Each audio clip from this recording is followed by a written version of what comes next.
Bom, está aí o tema. Este é o tema importante, né? Igreja e a grande tribulação. A gente precisa ter certeza e confiança naquilo que a gente aguarda, a gente espera. Nós não estamos esperando a grande tribulação, nós estamos esperando Cristo para nos buscar. Mas há uma corrente de pensamentos que acredita que a igreja vai entrar na grande tribulação, vai sofrer as perseguições do anticristo, milhares de cristãos fiéis que não vão subir no pensamento deles, vão ser mortos pelo anticristo, e só no final da grande tribulação é que eles acreditam que Jesus volta para dar um livramento para os que estiverem vivos, porque a maior parte já morreram, né? Então, o arrebatamento da igreja como uma grande provisão de Deus para livramento, deixa de ter sentido no pensamento desta corrente que eu estou mencionando para os irmãos, que é oposta ao que nós vamos ensinar. Então vamos lá para o ensino baseado na Bíblia, começando com um texto bíblico. A tradução que eu usei para este texto aqui é atualizada, porque ela tem a palavra certa, e eu vou ler. Porque nesse tempo haverá grande tribulação. É esta a palavra, grande tribulação. Como desde o princípio do mundo, até agora, não tem havido e nem haverá jamais. Já tem havido tribulações para toda parte, mas não como esta. Não tivessem aqueles dias sido abreviados, ninguém seria salvo. Mas por causa dos escolhidos, tais dias serão abreviados. A partir desse ponto aqui, eu ouvi alguém falando há poucos dias, inclusive com a tese contrária a que nós cremos, disse, olha, está escrito aqui, olha, por causa dos escolhidos. E ele colocou a ênfase na palavra escolhido como sendo a igreja. Veja bem, queridos irmãos, a palavra de Deus diz que a igreja, nós somos escolhidos. Jesus disse, não me escolhestes vós a mim, mas eu escolhi a vós. A igreja, sem dúvida, é um povo escolhido. Mas também na Bíblia está muito claro, em muitos textos do Velho e do Novo Testamento, que Israel também é um povo escolhido. Então, cumpre saber se Jesus estava falando, era da igreja de verdade, essa igreja militante, essa igreja fiel, ou ele estava falando de judeus. Então, já vou adiantar. Neste texto aqui, se você voltar, Mateus 24, até o verso 15, e seguir a leitura até chegar aqui, você vai ver que Jesus está falando dos judeus. Ele está mencionando Jerusalém, ele está mencionando a Judéia, ele está falando daqueles que vão fugir da Judéia, daqueles que vão estar no templo, o templo vai ser profanado. Então Jesus está falando de um contexto judaico. Os escolhidos aqui são os judeus. Não tem nada a ver com a igreja. Por quê? Senão a igreja realmente teria que estar no tempo da maior tribulação que a terra, que a humanidade já experimentou. Mas quem vai estar aqui é os judeus. Eles serão os escolhidos naqueles dias que serão livrados de uma iminente e total destruição. A igreja nunca passou, nem nunca vai passar por um perigo de uma iminente e total destruição. Não. Desde o primeiro século, ela só vem crescendo, fortalecendo, alcançando o mundo inteiro, e vai ser arrebatada, e quem fica aqui neste mundo para experimentar esse momento crítico da história da humanidade são desviados, gente que não deu valor no Evangelho, e os judeus que até então não aceitaram ainda plenamente a palavra de Deus. Então eles vão ficar. Mas vamos dar uma olhada aqui, como que nós podemos identificar os judeus como os escolhidos, que serão estes que estarão no meio da grande tribulação. Deuteronômio capítulo 4, 26 a 31, nós temos aqui uma profecia incrível. Hoje tomo por testemunhas contra vós o céu e a terra, que certamente perecereis. Deus é que está falando para o povo judeu. Vocês vão perecer depressa da terra, a qual passando o Jordão e despossuir. Não prolongareis os vossos dias nela. antes sereis de todo destruídos. E o Senhor vos espalhará entre os povos, e ficareis poucos em número entre as gentes, às quais o Senhor vos conduzirá. E ali servireis a Deus que são obra de mãos de homens, madeira e pedra que não veem, nem ouvem, nem comem, nem cheiram.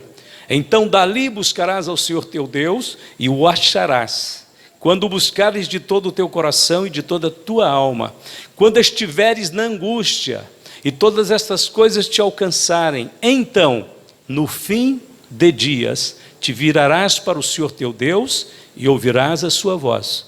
Porquanto o Senhor teu Deus é Deus misericordioso e não te desamparará nem te destruirá, nem se esquecerá do concerto que jurou teus pais. Aqui está a promessa de Deus dizendo que os judeus iam desviar, iam virar para outros deuses, iam ficar dispersos, mas num dado momento da história, cairia sobre eles um arrependimento, um retorno. E então Deus diz, no fim dos dias, no fim de dias, te virarás para o Senhor. Naquele período que Jesus diz, que se não fossem abreviados os dias, ninguém escaparia, mas serão abreviados por causa dos escolhidos, Israel vai estar em pleno processo de conversão a Deus. Cumprindo isto, te virarás para o Senhor. E a promessa de Deus é que livramento para eles num tempo de angústia. Vamos ver mais um texto, Jeremias 30, verso 7.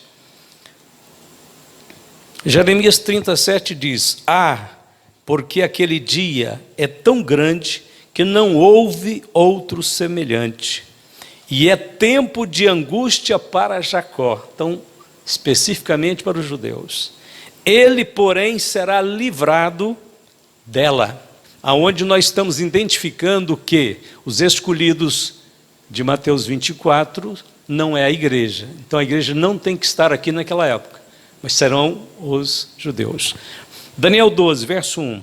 Então naquele tempo se levantará Miguel, o grande príncipe que se levanta pelos filhos do teu povo, e haverá um tempo de angústia, qual nunca houve. Não há dúvida que é a mesma coisa, né? É o mesmo evento que Jesus estava referindo. Haverá então um tempo de angústia, qual nunca houve, desde que houve nação até aquele tempo. Mas naquele tempo, grande tribulação, livrar-se-á o teu povo, todo aquele que se acha escrito no livro. Os escolhidos de Mateus 24, versos que lemos, 21, 22, 21, 22, diz respeito aos judeus, não é a igreja. Seguindo para frente, sempre tem havido tempos de aflições no mundo, todavia a grande tribulação será diferente em tudo. Por quê? Será um julgamento severo, direcionado a 3 grupos de pessoas. Vamos ver quais são eles? Diga comigo. O mundo impenitente, o outro, os crentes mornos e os judeus incrédulos.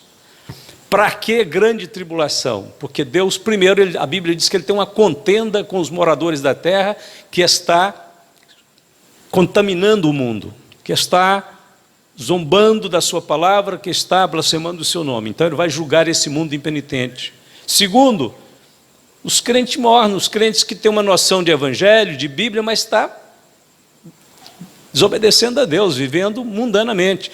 A Bíblia mostra que a igreja de Laodiceia, que é a igreja que fica no arrebatamento, Jesus chama eles de mornos. Vocês não são frio nem quente, vocês são mornos, e água morna dá mal-estar, dá estômago ruim. Jesus disse, vomitar-te-ei da minha boca, vou deixar vocês de fora. Segundo, a grande tribulação vem para fazer o último tratamento, a última disciplina para os judeus, para levá-los à conversão. Então os remanescentes, os judeus daqueles dias, vão ser tratados duramente por terem rejeitado a Cristo, por terem pecado contra Deus inúmeras vezes, por terem desprezado o papel que Deus deu para eles de nação escolhida. Enfim, os judeus vão arrepender, os que estiverem vivos naquela época vão arrepender, mas eles terão que ser livrados milagrosamente para não ser destruídos, porque o anticristo vai querer acabar com eles. Se o tratamento da grande tribulação é para aqueles que se acham em pecado, os 3 grupos que eu acabei de falar não estão bem, estão em estado de desobediência, em pecado. Então, se a grande tribulação é para tratar esses que acham em pecado, temos que lembrar que a igreja é trabalhada por Cristo e não por julgamento severo. Deus não precisa tratar a igreja com esse tratamento é para os rebeldes. Segundo, a igreja é perfeita em Cristo. Nós somos perfeitos nele. Ele não precisa usar um tratamento duro, né, para limpar alguém que já é considerado limpo. Terceiro, a igreja já foi perdoada e já foi redimida de todos os seus pecados, Romanos 8:1. Portanto, agora nenhuma condenação há para os que estão em Cristo Jesus. E quarto, a igreja já foi quebrantada na sua conversão. A verdadeira conversão é mediante um quebrantamento em que a gente reconhece a nossa pobreza, a nossa miséria, o nosso pecado, e nós nos derramamos, nos colocamos no altar do Senhor e nos rendemos a Deus. E ela se tornou morada de Deus em espírito, e guarda isso. Aonde o Espírito Santo está agora? Ele está na igreja. O Espírito Santo não está aí vagando etéreamente pelo espaço, não. Ele veio para habitar no corpo, e o corpo é o corpo de Cristo, é a igreja. Então essa igreja, com todas estas bênçãos espirituais em Cristo Jesus, precisa ser judiada na grande tribulação? Absolutamente. A Bíblia diz que Jesus está preparando a igreja como uma virgem pura, sem mácula, sem ruga, uma igreja gloriosa. Na época próximo ao arrebatamento, a igreja deve estar atingindo esse status, essa posição de igreja gloriosa. Por quê? Porque está próximo do seu encontro com Cristo. Então essa não é uma igreja que precisa ser chicoteada severamente, duramente. Por quê? Porque esse tratamento é para os pecadores ímpios, rebeldes. Então, vamos entendendo claramente o assunto. Razões porque cremos que a igreja será arrebatada antes da grande tribulação. Primeiro, vamos ler juntos?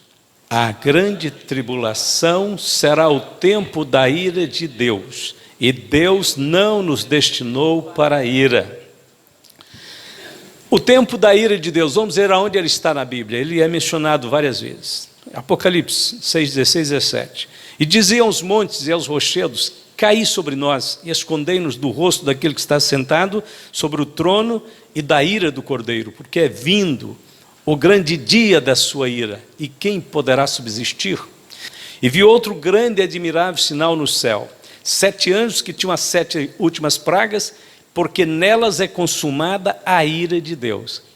Mais um versículo: e vendo ele, muitos dos fariseus e dos saduceus que vinham ao seu batismo, dizia-lhes: raça de víboras, quem vos ensinou a fugir da ira futura? Então a previsão de um tempo de ira já estava na Bíblia. O João Batista anunciou ele, os profetas anunciaram, e no livro do Apocalipse ele é descrito como tendo chegado naqueles dias futuros em que o Senhor vai julgar a terra. Mas Deus não nos destinou para a ira. Logo, muito mais agora, sendo justificados pelo seu sangue, seremos por ele salvos da ira. Então seremos salvos da grande tribulação, porque a grande tribulação é um tempo de ira. Segundo, e esperar dos céus a seu Filho, a quem ressuscitou dos mortos, a saber, Jesus, que nos livra da ira futura. João Batista tinha dito: vocês estão fugindo da ira futura. Agora Paulo escreve: ele nos livra da ira, Jesus nos livra da ira futura. E por fim, porque, vamos ler juntos esse é bonito: porque Deus não nos destinou para a ira, mas para a aquisição da salvação por nosso Senhor Jesus Cristo. 1 Tessalonicenses 5:9. Você quer ser crente da grande tribulação? Eu quero ser crente do livramento. Eu sou crente do arrebatamento. Eu não sou crente da ira de Deus. Eu fui guardado da ira. Aliás, aonde nós ficamos livres da ira de Deus? No Calvário. Ali Deus realmente mostrou a sua ira pelo pecado. Mas só que Jesus sofreu a ira por nós. Agora Deus não cobra uma conta duas vezes. Ele cobrou-nos uma conta do nosso pecado e Jesus pagou ela por nós. Ele vai cobrar a conta agora dos outros que não aceitaram Jesus, que não têm Jesus. Olha o texto, onde Deus separa o justo do ímpio, não faz confusão. E chegou-se a Abraão dizendo: destruirás também o justo com o ímpio? Se porventura houver 50 justos na cidade, destruí-los-ás também, e não pouparás o lugar por causa dos 50 justos que estão dentro dela?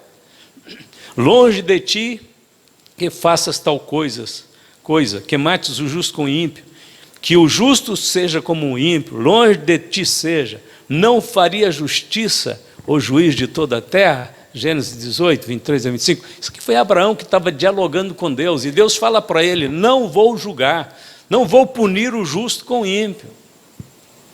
Aí eu pergunto para os irmãos, é uma pergunta simples, né? Se Deus não vai punir o justo com o ímpio, e Ele não tem plano de tirar a gente aqui do mundo, segundo esses intérpretes que fazem esse tipo de análise, então nós teremos que ficar aqui junto com o mundo no tempo do grande sofrimento.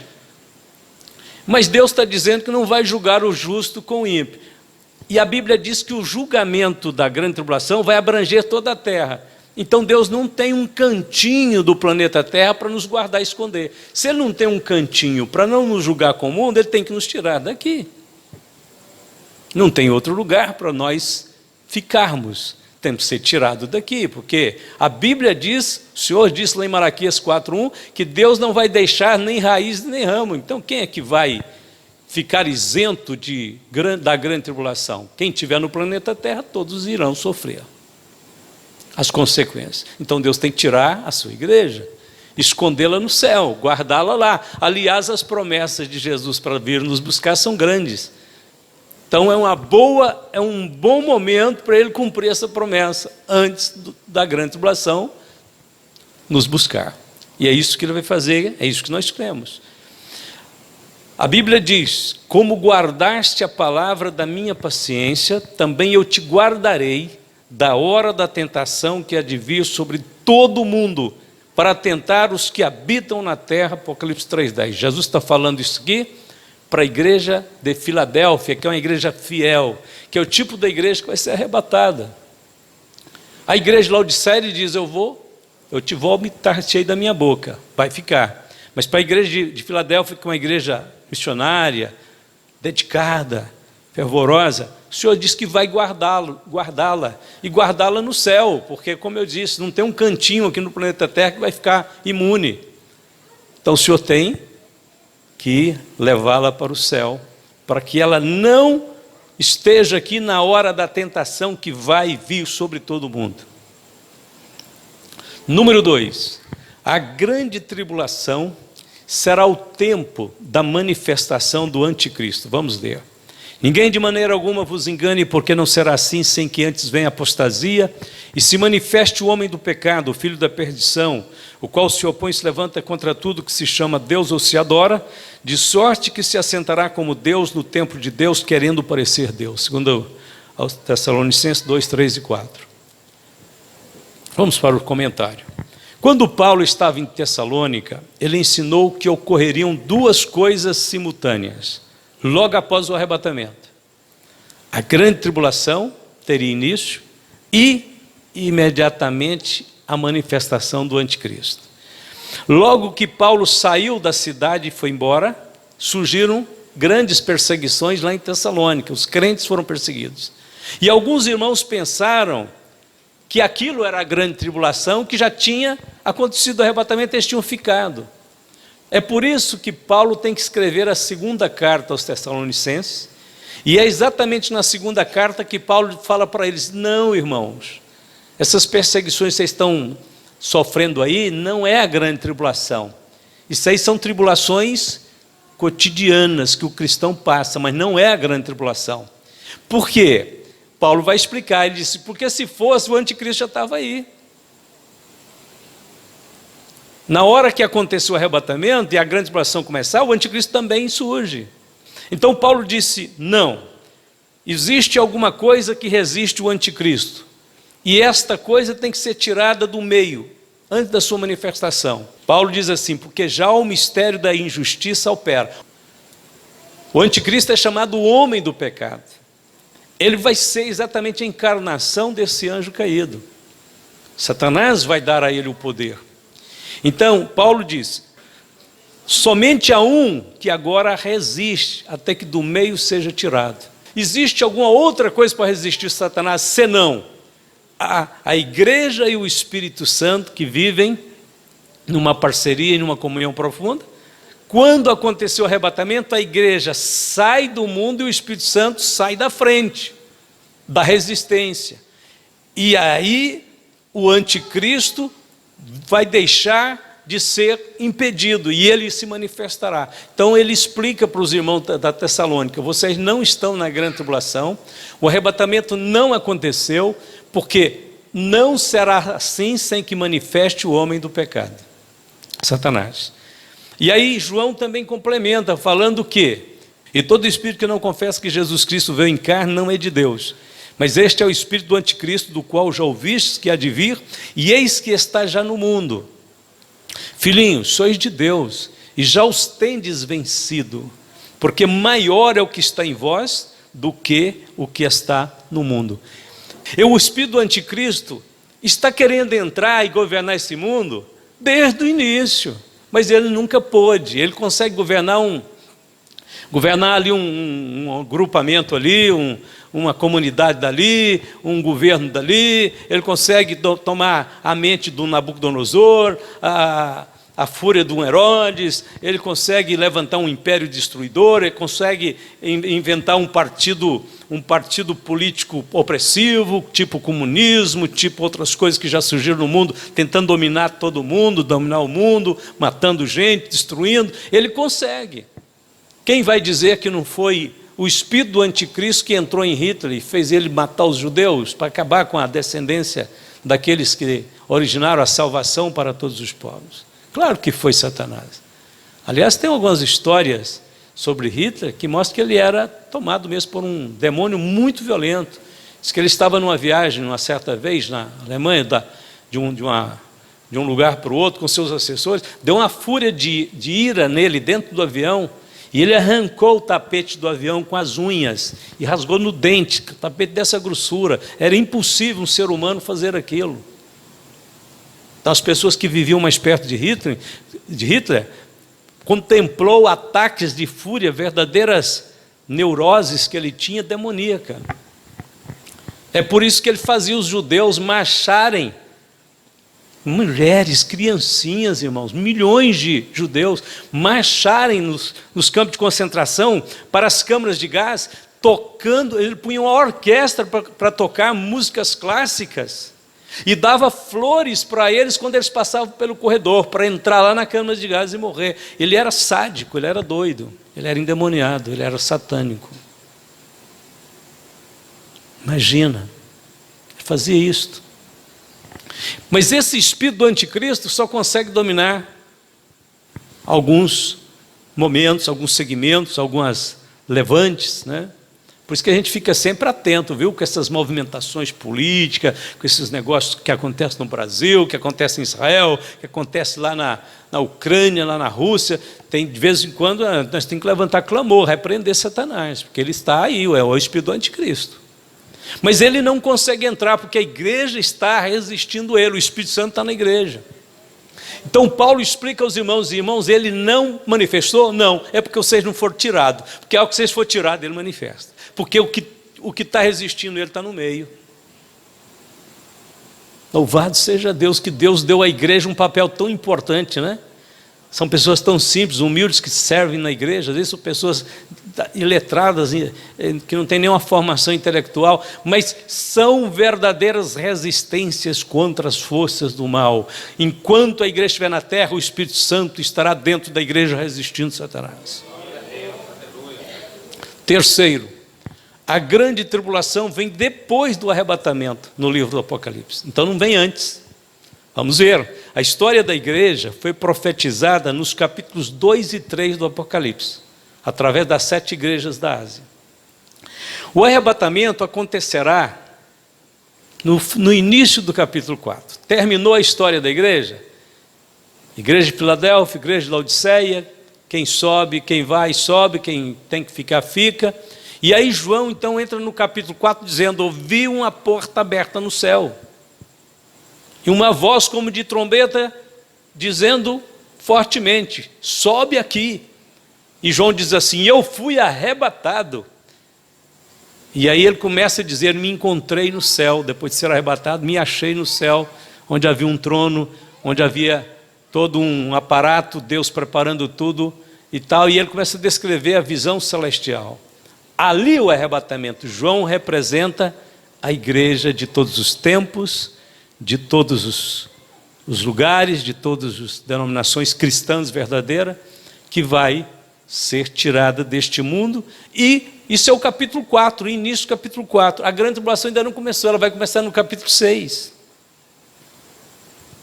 A grande tribulação só será oficialmente iniciada com a abertura do primeiro selo. Jesus comandará todo o processo e os santos já estarão com ele no céu. Vamos para frente. Depois do arrebatamento, vem o tribunal de Cristo. Nos capítulos 4 e 5, na sequência, nós já vemos os santos coroados. Os 24 anciãos estão coroados. O que isso significa? Que o tribunal de Cristo já aconteceu. E os 24 anciãos prostravam-se diante do que estava sentado sobre o trono, adoravam o que vive para todo sempre e lançavam as suas coroas diante do trono. Então já aconteceu o arrebatamento, já aconteceu o tribunal de Cristo e agora está em preparação para a execução dos juízos divinos, aonde começará a grande tribulação. Na sequência, os santos serão organizados no céu para executar os juízos de Deus. Exultem os santos na glória, cantem de alegria no seu leito, estejam na sua garganta os altos louvores de Deus e espada de 2 fios nas suas mãos, para tomarem vingança das nações e darem repreensões aos povos, para prender os seus reis com cadeias e os seus nobres com grilhões de ferro, para fazerem neles o juízo escrito. Leia comigo agora. Esta honra tê-la-ão. Quem vai ter essa honra? Então nós podemos estar aqui na hora da grande tribulação, sendo que nessa época Jesus precisa de uma equipe, de um grupo que é chegado a ele, que ele comprou com o sangue dele, para executar as ordens dele, porque quem vai executar as ordens dele é os santos organizados no céu. Como é que nós temos que estar lá e vamos estar aqui na grande tribulação ao mesmo tempo? Não é possível. Nós temos que estar lá, porque aqui está, os santos terão essa honra, a honra de julgar as nações. Leia comigo o primeiro versículo. Não sabeis vós que os santos hão de julgar o mundo? Ora, se o mundo deve ser julgado por vós, sois porventura indignos de julgar as coisas mínimas? Ao vencedor, que guardar até o fim as minhas obras, eu lhe darei autoridade sobre as nações, e com cetro de ferro as regerá, e as reduzirá a pedaços, como se fossem objetos de barro. Então a igreja não poderá estar aqui quando ela tem que estar lá para executar as ordens de Cristo, e ela estará organizada no céu. A abertura dos primeiros 6 selos correspondem ao primeiro período de 3 anos e meio da grande tribulação, onde milhares aqui na terra começarão a se converter a Cristo.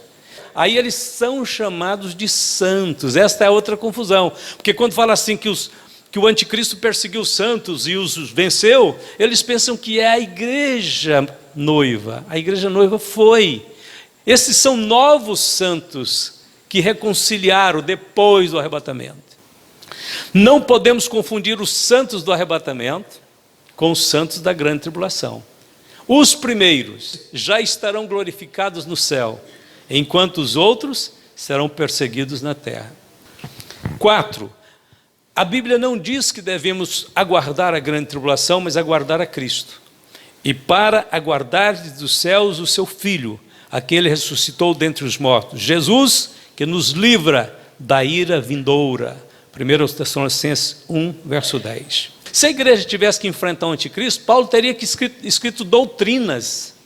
Olha, irmão, vou ensinar para vocês como é que vai ser a estratégia que vocês tiverem que lutar contra o anticristo, fugir dele, esconder, como é que vocês vão fazer. Paulo iria dar doutrina, mas o Espírito Santo não tinha essa doutrina. A doutrina é do livramento, é do arrebatamento. Não precisa de treinar ninguém para lutar com o anticristo. Por quê? Porque você não vai estar aqui naquele dia, você vai estar no céu. Como que Paulo escrevia quando ele falava sobre o futuro, sobre esse porvir?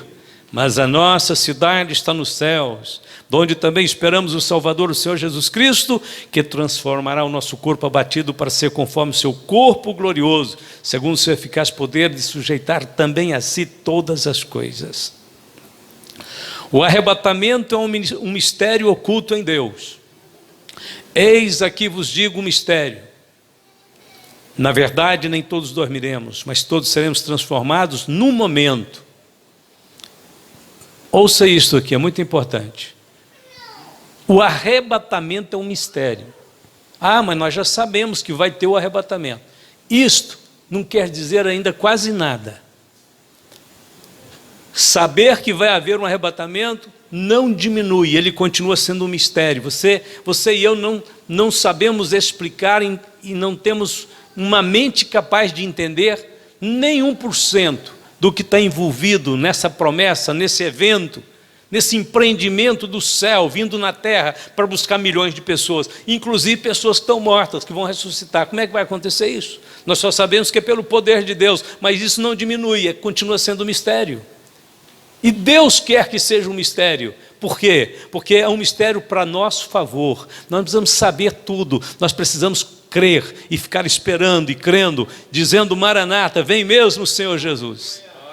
Porque o diabo, ele gostaria muito de saber detalhes sobre o arrebatamento, para influenciar, para prejudicar, para impedir gente de ser arrebatado. Então esta é uma estratégia de guerra. Deus mantém o arrebatamento como um mistério, porque como um estrategista de guerra e de batalha, o Senhor dos Exércitos, ele sabe que é importante guardar em segredo o dia D. O dia D não vai ser revelado, nem para os anjos, nem para ninguém, só Deus, o Pai, no seu eterno conhecimento, sabe os detalhes. É um mistério. Vamos ver por que é um mistério, como nós entendemos como mistério. Olha bem, veja bem, a grande tribulação não é mistério. Ela está bem explicada na Bíblia. A manifestação do anticristo também não é mistério. Já está dito, ele vai manifestar, vai tentar governar, vai perseguir. A vinda de Cristo em glória também não é mistério. A Bíblia diz que todo olho verá. O arrebatamento, a gente não tem jeito como definir o tempo dele, mas a vinda em glória tem. A partir do arrebatamento, todos os eventos têm datas marcadas. O milênio, o trono branco, tudo são eventos já previsíveis dentro da cronologia bíblica. É só o arrebatamento que está fora da curva, está fora do conhecimento mesmo. Ninguém pode prevê-lo, deve se preparar para ele, só isso. Então a palavra mistério diz respeito a fatos que não podem ser definidos pelo homem. Vamos ver então alguns aspectos indefiníveis do arrebatamento. Isso é bem rápido agora. Primeiro, vamos ler o momento indefinível do arrebatamento. Porém, daquele dia e hora, ninguém sabe. Claro que hoje Jesus sabe, mas na sua humanidade, ele abriu mão do direito de saber, porque ele disse, nem o filho. Quando ele estava aqui, ele disse, nem o filho. Ele abriu mão de conhecer, deixou esse segredo só com o Pai. Hoje, como ele é um com o Pai, está à direita do Pai, ele é igual ao Pai, então ele sabe. Vamos ver o do 2, vamos ler. O critério indefinível do arrebatamento. Então, estando dois no campo, será levado um e deixado o outro. Estando duas moinhas, será levado uma e deixada a outra. Critério, só Deus tem o critério para fazer separações. Jesus disse não julgueis. Você não pode dizer, você vai, você fica. Você não vai. Ninguém pode fazer isso, porque esse critério é divino. Quem vai ficar naquela cama? Quem vai desaparecer naquele quarto? fechado, hermético, naquela noite, porque num lugar vai ser noite, no outro vai ser dia. Num lugar tem gente dormindo, no outro já tem gente trabalhando. Deus está falando aqui claramente para nós que o planeta Terra é um globo, né? Nós sabemos muito melhor do que qualquer cientista, pela palavra de Deus, que a Terra é esférica, é um globo, ela não tem beirada, ela é um grande globo. Aqui está Jesus falando, numa parte do planeta Terra é dia, no outra é noite. Por quê? Porque é um globo. O Sol está, a Terra está girando, tem hora que um lado da Terra está para o Sol, é dia. A hora que ela faz o giro, ela fica para o lado oposto, é noite. Aparece a Lua, que reflete apenas a luz do Sol. O Sol está de um lado, a Lua está do outro, a Terra está no meio. Nós sabemos. Qualquer cristão que lê a Bíblia vai entendendo isso. Não tem terraplanista, coisa nenhuma, não. Isso é os idiotas, gostam de denegrir as pessoas, né? As pessoas mais inteligentes e sábias são aquelas que leem a Bíblia. A Bíblia não é um livro de ciência, mas a Bíblia revela segredos que nem a ciência sabe. Bom, mas aí o critério, indefinível. Só Deus sabe quem é que vai ficar e quem é que vai subir. Uma coisa é certa, Jesus quer que todos estejam prontos para subir. A Bíblia diz, bem-aventurado aquele servo que quando o seu Senhor chegar, o achar servindo assim. Então é importante continuar alegre na igreja, continuar servindo a Deus, continuar amando os irmãos, continuar orando, continuar cantando, porque diz, quando o seu Senhor chegar, o seu Senhor vai dizer, bem está, servo bom e fiel. Sobre o pouco foste fiel, sobre muito te colocarei. 3, vamos ler. A rapidez indefinível do arrebatamento. Eis aqui vos digo um mistério. Nem todos dormiremos, mas todos seremos transformados num momento. É aí que está a indefinição, a rapidez indefinível. Num momento, num abrir e fechar de olhos. Não existe uma palavra para traduzir a palavra que está no grego, que fala do tempo que Deus vai gastar para ressuscitar os bilhões que já morreram e estão desaparecidos, integrados no pó da terra, e tomar de assalto todos os vivos, tirar desse mundo, transformando-os também milagrosamente, levando toda essa multidão enorme para cima das nuvens, para encontrar com o Senhor nos ares, e entregar, o Espírito Santo entregar toda essa multidão para Jesus, e ele fazer o grande cortejo do universo para levar todo mundo para o céu. É uma coisa indefinível. Abrir e fechar de olhos aqui é muito tempo. Na realidade, no grego queria dizer 1/1000º de um segundo. É capaz que para abrir e fechar o olho a gente gasta mesmo 1 segundo. Mas aqui está falando de 1 segundo dividido em 1000 partes. Essa 1000ª parte de 1 segundo é o tempo que Deus precisa para fazer esse fabuloso milagre da transladação dos santos para o céu. Só isso que Deus precisa. É pouco o poder do Deus que você serve? É pequeno? É enorme, é grandioso, é grande acima de tudo. 4, vamos ler. A alegria indefinível do arrebatamento. Aguardando a bem-aventurada, a palavra bem-aventurada é felicidade. Aguardando a felicidade, a feliz esperança e o aparecimento da glória do grande Deus e nosso Senhor Jesus Cristo. Existe a alegria dos que sobem, existe a alegria daquele que desce. Jesus vem com alegria, porque é o resultado do seu sacrifício, do seu milagre na cruz. E 5, vamos ler. O consolo indizível do arrebatamento. Vamos ficar de pé para ler esse versículo? Porque o mesmo Senhor descerá do céu com alarido, e com voz de arcanjo, e com trombeta de Deus. E os que morreram em Cristo ressuscitarão primeiro, depois nós, os que ficarmos vivos, seremos arrebatados juntamente com eles nas nuvens, a encontrar o Senhor nos ares, e assim estaremos sempre com o Senhor. Portanto, consolai-vos uns aos outros com estas palavras. Vamos fazer o que Paulo mandou? Então, olha para uma pessoa que está ao seu lado, aperte a mão dele ou dela e diga, fique consolado, consolada, porque Jesus está voltando. Quando Ele voltar, acaba a dor. Quando Ele voltar, acaba o medo. Quando Ele voltar, acaba a pobreza. Quando Ele voltar, acaba a dúvida. Ele está voltando. Consolai-vos uns aos outros com estas palavras. O Rei está voltando. Ele reinará sobre toda a terra. Ele será Senhor sobre todas as nações. Nós reinaremos com Ele. Vamos agradecê-lo e louvá-lo. Jesus é grande, é maravilhoso. Só Jesus poderia ter um plano tão grande e nos incluir nele. Quem somos nós? Irmão, olha para você e diz: Jesus, mas tudo isso para mim? Jesus vai dizer para você: eu te escolhi. Não foi Ele, não foi nós, foi Ele que nos fez povo seu e ovelha do seu pasto. Por isso Ele diz: entrai pelas portas dele com louvor, em seus atos com hino, louvai, bendizei o seu nome, porque o Senhor é bom, eterno na sua misericórdia. Querido Deus, Pai Todo-Poderoso, nós te louvamos nesta hora, Senhor, te adoramos por Jesus Cristo, nosso Salvador bendito, que nos dá, Senhor, uma esperança imarcessível, nos dá, Senhor, a certeza de um céu de glória.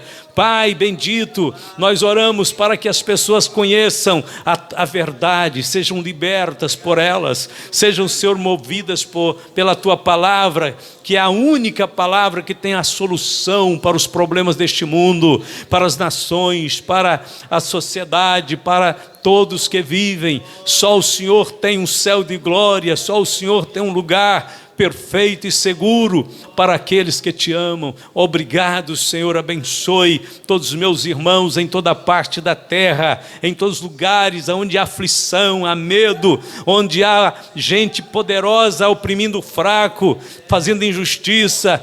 Vem, Senhor Jesus, vem, Senhor, eliminar o mal, vem, Senhor, igualar as pessoas, todos sejam iguais, todas sejam no mesmo tamanho, em amor, em fidelidade, em companheirismo, que a sua palavra prevaleça. Senhor, nós entregamos tudo em tuas mãos, oramos por aqueles que estarão ouvindo a tua palavra, que neste momento o Senhor console o coração, o Senhor fortaleça a fé daqueles que esperam em ti, o Senhor tome em teus braços as nossas criancinhas e as proteja, o Senhor guarde os trabalhadores, o Senhor guarde os anciãos da tua casa, o Senhor abençoe a família, abençoe as nações, abençoe este mundo. Venha o teu reino, seja feita a tua vontade aqui neste mundo como é feita no céu. Obrigado, Jesus, nós te louvamos e te agradecemos, e todos podem dizer amém. E amém. Está terminado. Deus abençoe. Volte para sua casa com a bênção de Deus.